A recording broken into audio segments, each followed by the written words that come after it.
బులెటిన్లో బ్రేకింగ్ చూస్తున్నాం. ఉపరాష్ట్రపతి ఎన్నికలలో ఓటు వేసేందుకు మధ్యంతర బెయిలుపై బయటకు వచ్చిన రాజంపేట ఎంపీ మిథున్ రెడ్డి తిరిగి సరెండర్ అయ్యారు. ఏసీబీ కోర్టు నిర్దేశించిన గడువు ప్రకారం తిరిగి రాజమండ్రి సెంట్రల్ జైలుకు వెళ్లారు. ఆయన జైలు దగ్గర ఆయన్ను వైసీపీ నేతలు పలకరించారు, పరామర్శించారు.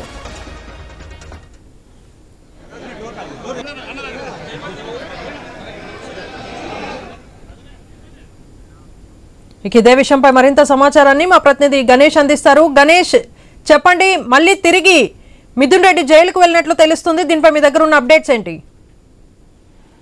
దేవిక, విజయవాడ ఏసీబీ కోర్టు 11వ తేదీ సాయంత్రం 5 గంటలకల్లా రాజమండ్రి సెంట్రల్ జైల్లో మధ్యంతర బెయిల్ మంజూరు చేస్తూ లొంగిపోవాలని చెప్పి ఆదేశించడంతో అరగంట ముందే రాజంపేట ఎంపీగా ఉన్నటువంటి మిథున్ రెడ్డి లిక్కర్ స్కామ్ కేసులో ఇప్పటికే 47 రోజులు రాజమండ్రి సెంట్రల్ జైల్లో ఉండి 5 రోజుల పాటు మధ్యంతర బెయిల్ మీద బయటకు రావడం జరిగింది.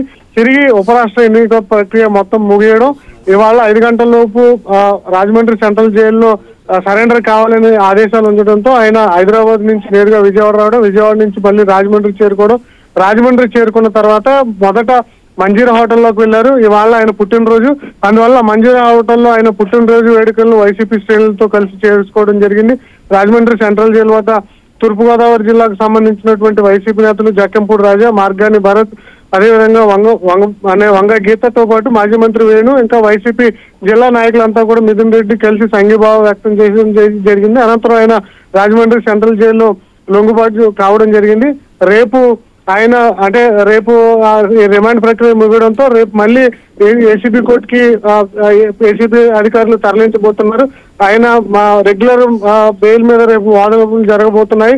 ఇప్పటికీ ఈ కేసులో 3-4 బెయిల్స్ రావడంతో మిథున్ రెడ్డికి రేపు బెయిల్ వస్తుందా లేదా అనేది ఉత్కంఠగా మారింది. మొత్తానికైతే మిథున్ రెడ్డి మధ్యంతర బెయిల్ మీద రావడం, అదేవిధంగా కోర్టు ఆదేశాలతో తిరిగి లొంగిపోవడం జరిగింది.